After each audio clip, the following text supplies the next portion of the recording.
G'day folks, today I'm off on a bit of an adventure. I'm going bushwalking up here in the Warby Ranges, or the Warby Ovens National Park, to a quite spectacular but lesser known waterfall called Spring Creek Falls.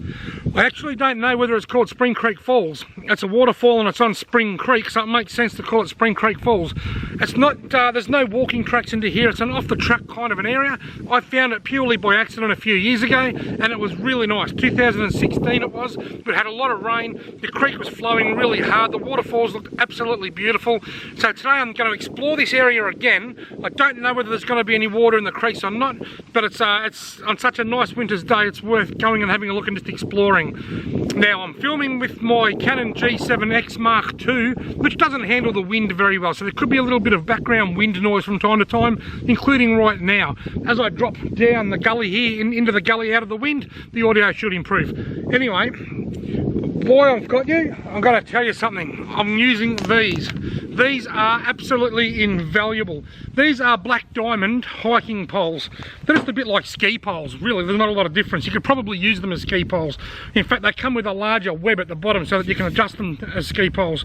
I normally set mine to around about 125 centimetres. They're telescopic, so you can adjust the size. I find around about 125 centimetres usually suits me quite well. These hiking poles, to a lot of younger people, they might seem a bit gimmicky, but to older people, they are an invaluable tool. For me, after over 20 years of factory work, I've got a really bad back, and I just find that having these poles to lean on, keep myself upright, it's like having a splint that holds myself. Put my backpack on, got my poles, they help me lever up the hills. I can even use them to see how deep the water is in puddles and stuff if I need to, but mostly they're just very supportive. They give me something to lean on and they help me keep my back upright. Hiking poles are a great idea. Okay, without any further ado, let's go exploring. Is there going to be any water in Spring Creek? Let's go and have a look. Rightio, now I've just stopped in here at the first gully. Last time I walked into these Spring Creek Falls, I walked down to this little gully, I followed this down to the main Spring Creek, and then I walked up Spring Creek, and that's exactly what I'm doing now. Back then, this little creek here, which is unnamed, was flowing quite well and there was waterfalls coming over the rocks. Today it's flowing, which is a good sign, but it's not flowing very much. Have a look at this. Here is a good example of a creek flowing underground. Sometimes you hear about streams that flow underground. You can see just there that it's flowing quite nicely. It's flowing down there, then it's flowing over the rocks and into the pool down the bottom there. So you can see it's got a bit of a flow as we come up here. You can see the water flowing over the gravel down there. Then as we get here, it stopped. It's not flowing anymore. And if you look up there, there's water in that pool, but there's nothing flowing into it. And up through there, it's just a dry creek bed. So obviously it's flowing under all of those boulders and loose gravel, and this is where it's coming out of the ground. And there's nothing to say that the creek isn't going to go underground again, somewhere down there further. Bone dry. This is the same creek bed that was flowing upstream in a couple of places. Now not flowing at all. Right, now I'm on the ridge between the two creeks here. You can see we've got a grass tree here. Some people call them black boys, some people call them grass trees. There's a bit of a shelter under the rocks here. This area was inhabited by the Wangaratta people, the local Aboriginal people, for thousands of years. And go down here, these big granite boulders would have made fantastic windbreaks for the Aboriginal people. And these grass trees, they used to make spears out of the big black flower that you can see standing above. It doesn't get much more Australian than that. That is a typical Australian bush scene. Grass trees, gum trees, some open grassland for the kangaroos to graze, big rocks, granite boulders, just beautiful. What a wonderful place. And I'll walk up the hill here and just look down a bit. What a glorious area. I wouldn't be eating that mushroom anytime soon. That's not a mushroom, I don't know what it is, but it's some kind of fungus or toadstool. Something that I won't be putting in my mouth. Very pretty though. Rightio, now we're dropping down into Spring Creek. This is Spring Creek down the bottom here. I can see water, but is it flowing? Just because it's got water in doesn't mean it's flowing, but it is flowing. I am delighted to say that Spring Creek is flowing. It's not raging. It's not flowing half as strong as it was last time I was here, but it is flowing. And I suspect it will probably flow underground in some places.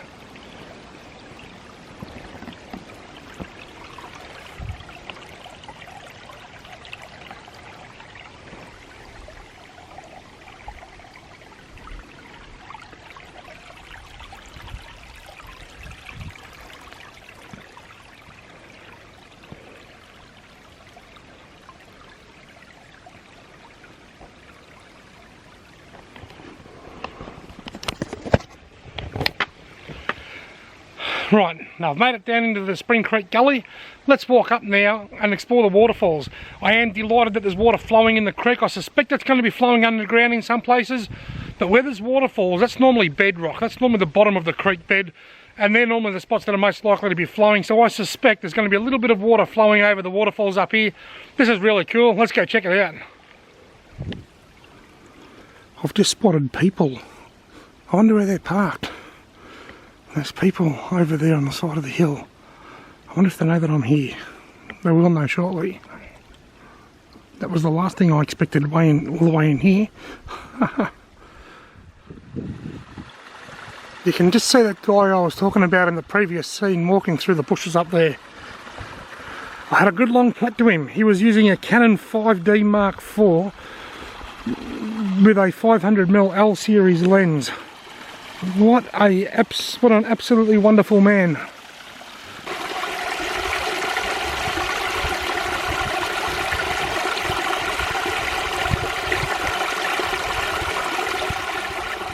Rightio, I've arrived at Spring Creek Falls. That's them up the back. They are flowing, but not very much.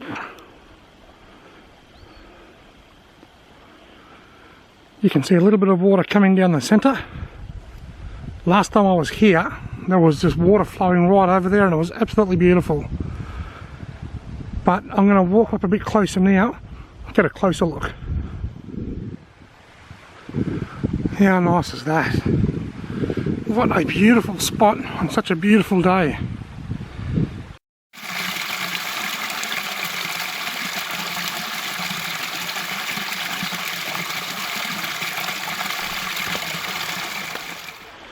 Now this has got me thinking, if we have a look down here, there's a yabby claw. There's a yabby claw in the rock.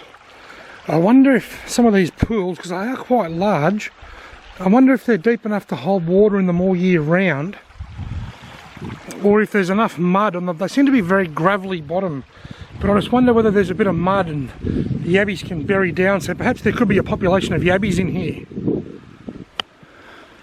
Rightio, here I am. I'm at the top of the waterfall. I'm a little bit puffed, but that happens when you climb hills. There's the waterfall down there. That's where I just took my time lapse. Old mate with the bird photography is down there. I'll give him a shout out. While I was taking the time lapse, I took the time to look up his website, duadepayton.com. Look up duadepayton.com or look for him on Instagram. He has got some incredible bird photos. Okay, here's the second waterfall. Only about probably not even 100 metres upstream from the first waterfall. Flows down there. And over the back, just to the back there, you can see the top of the bottom waterfall where I took my time lapse.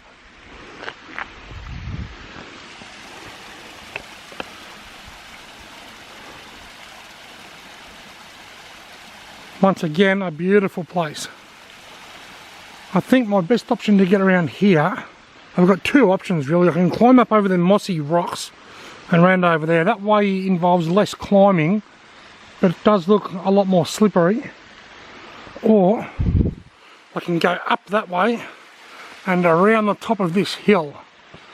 That's a lot more climbing, but it looks like a much safer option. So I think I'll play it safe and go that way. Rightio, if I sound puffed, it's because I am. I've climbed those 2 waterfalls, I've walked up over that hill. I'm hardly an athlete in my current poor shape of fitness, but I've made it. I'm up at a bit of higher altitude now, there's a bit of a breeze. Here's the creek. One of the things that I love the most about this particular creek, from a bushwalking perspective, is that there are no blackberries and there's not too much bracken and just dense vegetation to have to walk through. It's really open, making it easy to walk around the tricky bits.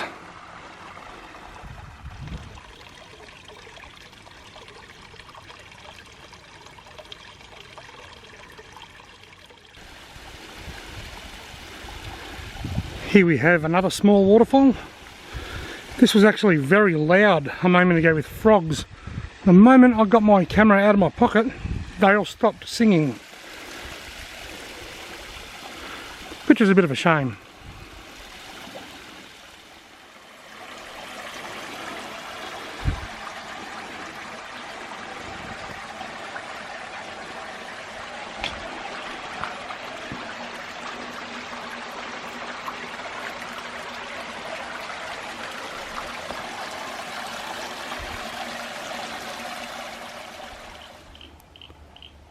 Listen to the frogs.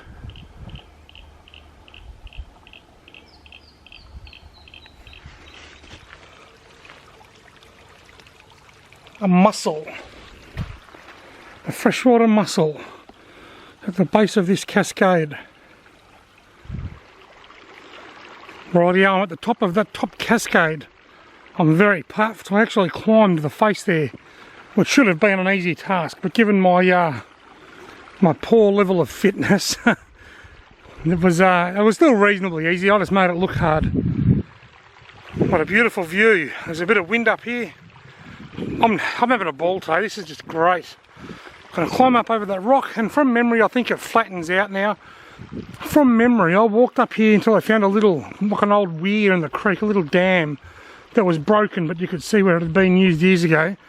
Then I walked up the side of the hill from there. Let's see how good my memory is.